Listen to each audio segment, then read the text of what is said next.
Nick and Nancy's Crafts. Today, my niece Cheryl is going to show us how to dye some gourds. Also, we're going to clean them afterwards, but we'll show you that segment later. But that's what we're going to do today. Take it away, Cheryl. Hi, I'm Cheryl. I'm from the Garden Friends of Clarence, and I just want to show you some more gourds.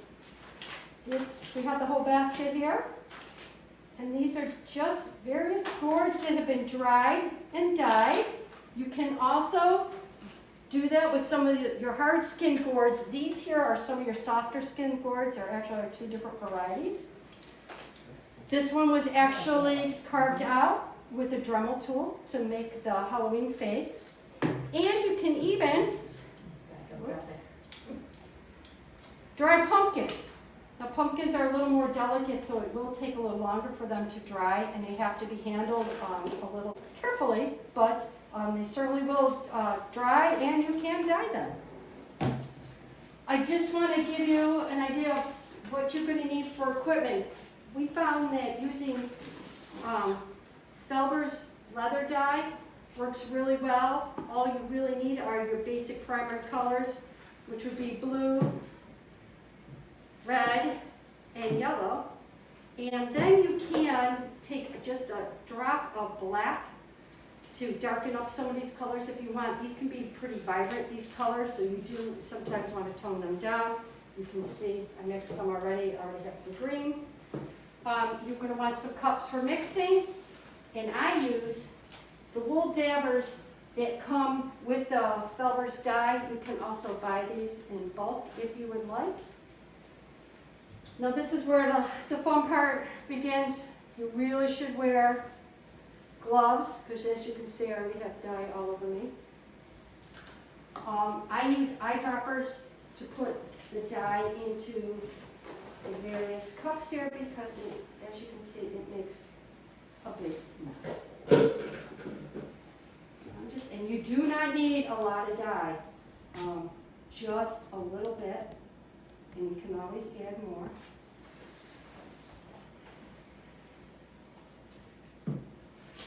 Just gonna put some more paper towels. All right, let me put some red in here.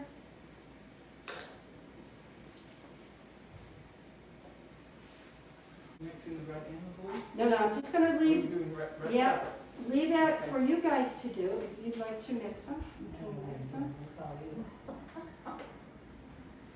Again, you can see how vibrant these colors are. It does not take much. And you do not have to use a whole lot. A little bit on the dabber goes a long way.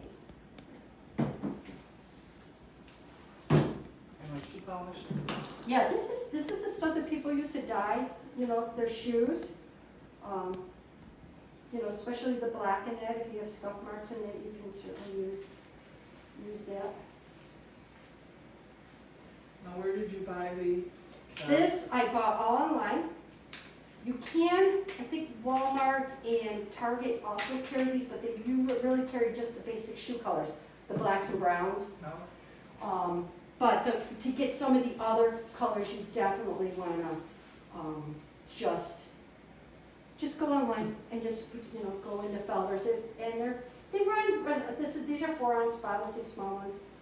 They run anywhere between, I want to say, $7 to $8, depending on the color and the provider, the vendor for them. So I'm going to leave the primary colors out, and I'll let these ladies, and this is where the fun is. We have Pat Mergler and we have Donna Metz, members of the Garden Friends of Clarence. There's no rules. You can use whatever color, you can paint and do whatever you want. This is your project. And I'll just show you real quick.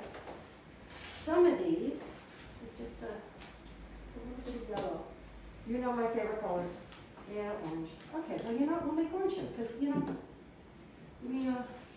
My favorite color is orange as well. Okay, well then we're going to make Donna and Nancy's favorite color here. So we're going to put a little bit of yellow.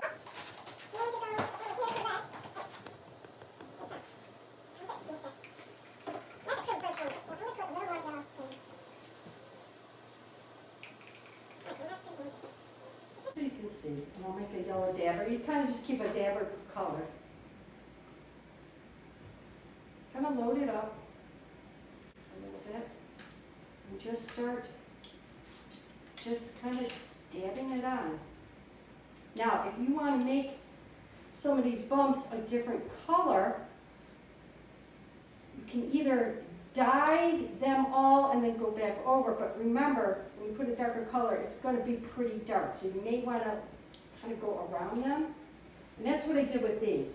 I kind of went around everything and then I came up back on top with a green.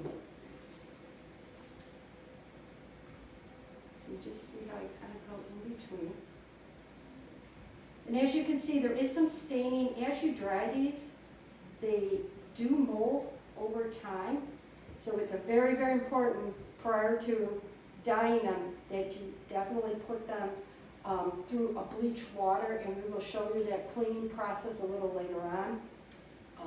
I actually not only soak them and scrub them, and Donna did some for us too, but I also spray them with bleach water and then re-dry them. I put them in front of a fan, just to make sure that there's no mold spores on here. And we will be sealing this with a spray polyurethane also to help preserve them.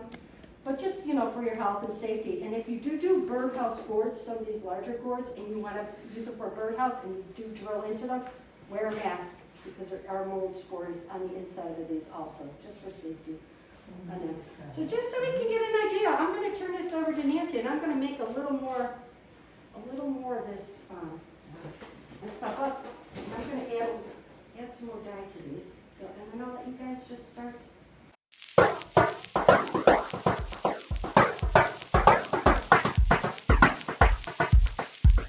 I did kind of try to make them look like they do before, you know, when they come out of the field. But you can do anything you want. I mean, I did some red and almost a burgundy on here. And it depends on some of them, the way they dry, they don't take all the color. So you do get a lot of modeling on them. It gives them all a very unique character and flavor.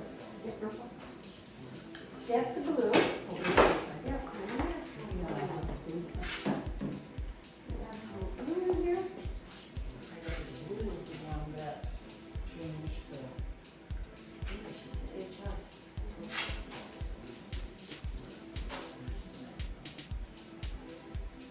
Yes, go through that and that Jackson.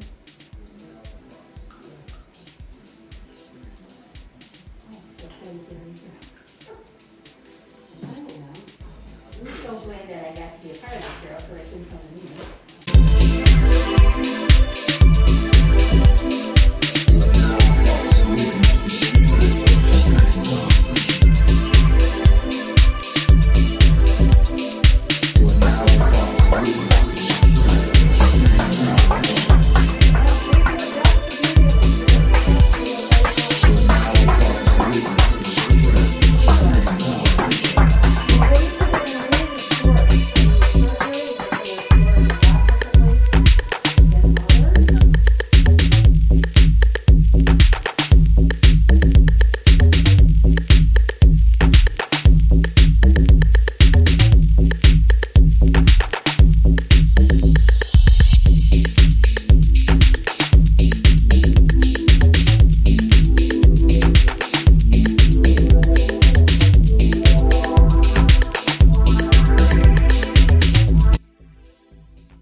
That's what I found is as I,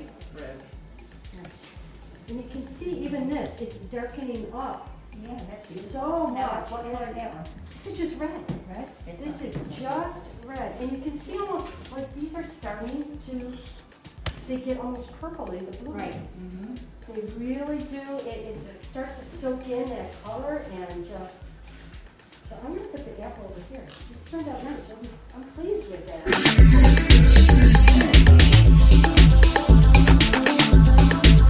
I do agree, but you know, you can do really anything. Right. And then when we're done and you've dried a little bit, we have a satin finish and or a semi-gloss finish. So that's up to you. Like the ones in this basket here are semi-gloss, where the pumpkin is more of a satin.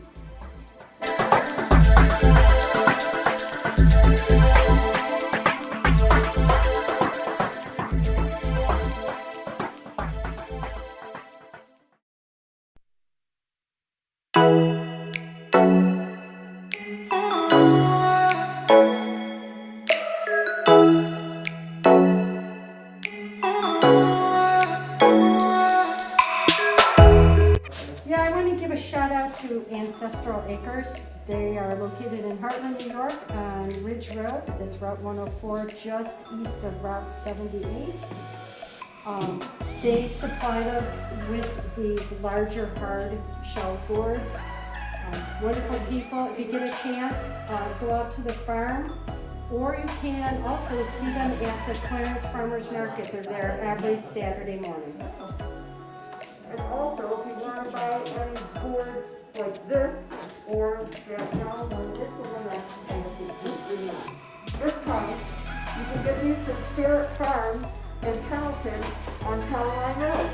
Or see Carly at the farmer's market, or come to me at the farmer's market with Carly. Thanks.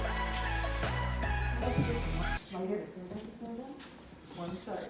Yeah, one side, one. Yeah, isn't it how it weird how it sucks in the colors?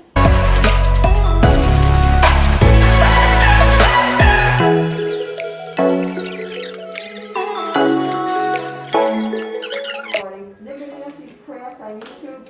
We're on Instagram. What else are we on, Nick? Oh, we're on Facebook for Nick and Nancy's Crafts. We got some other things to show you that you might want to try too.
Take it outside and see what it looks like. Now I'm going to put a clear satin on it. Let's see how this turns out. This is what you spray your pumpkins with. Oh, I'm Right, sorry. no, that's okay. This is what you spray your pumpkins with. I don't know if you can see it. But, polyurethane, well, you can even use the clear varnish that you can buy in the can too. Yep. So what everybody's doing now is spraying these. And Yeah. it gives them a lighter color. And it also seals up the dye, too. Now we're just kind of sealing them up and...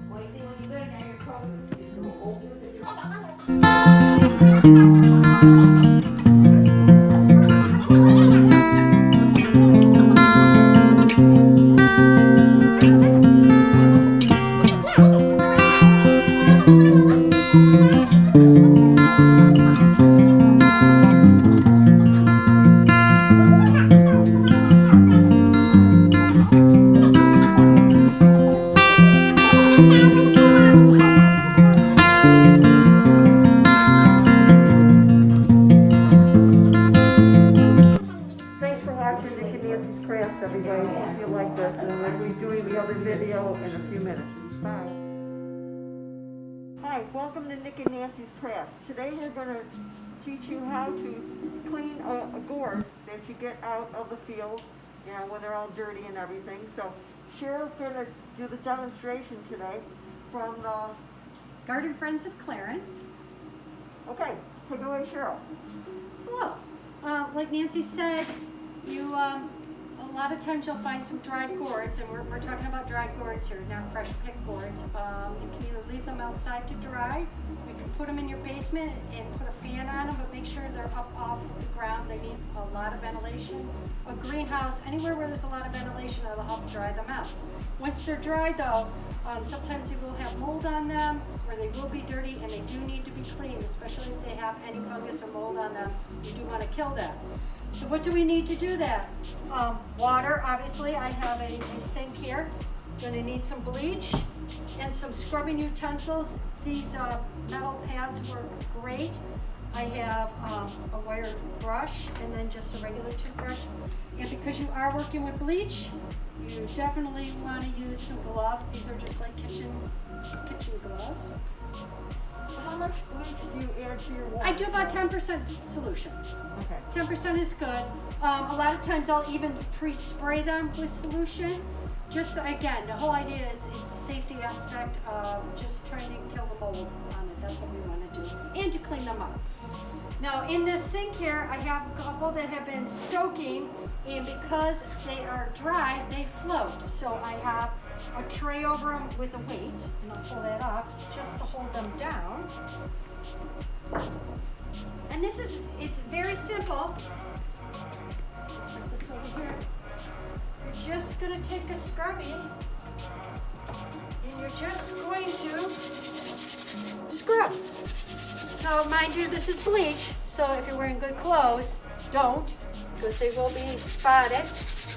And you're just going to, as you can see, scrub these, and you're gonna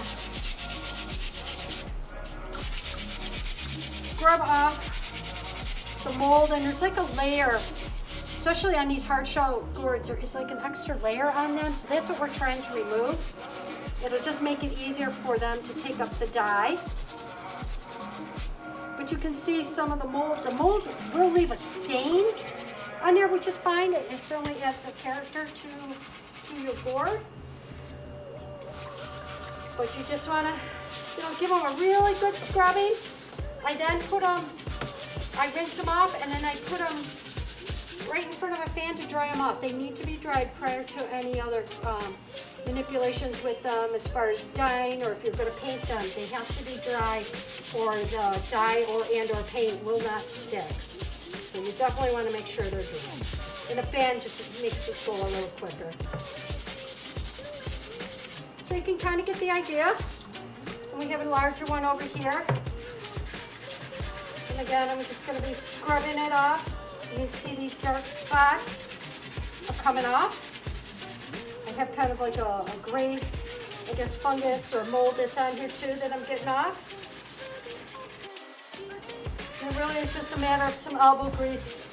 With the hard shell gourds, those actually can withstand quite a bit of soaking. Some of your soft shell gourds, like the fancy ones, like the one Nancy had shown earlier, those don't always take a whole lot of soaking, so you may want to just wet them and scrub.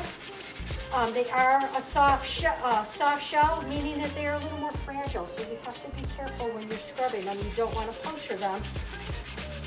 So if this gourd was dried, this is the kind that you would use the paint, the scrubber on? Yeah. To get in between all these grooves on?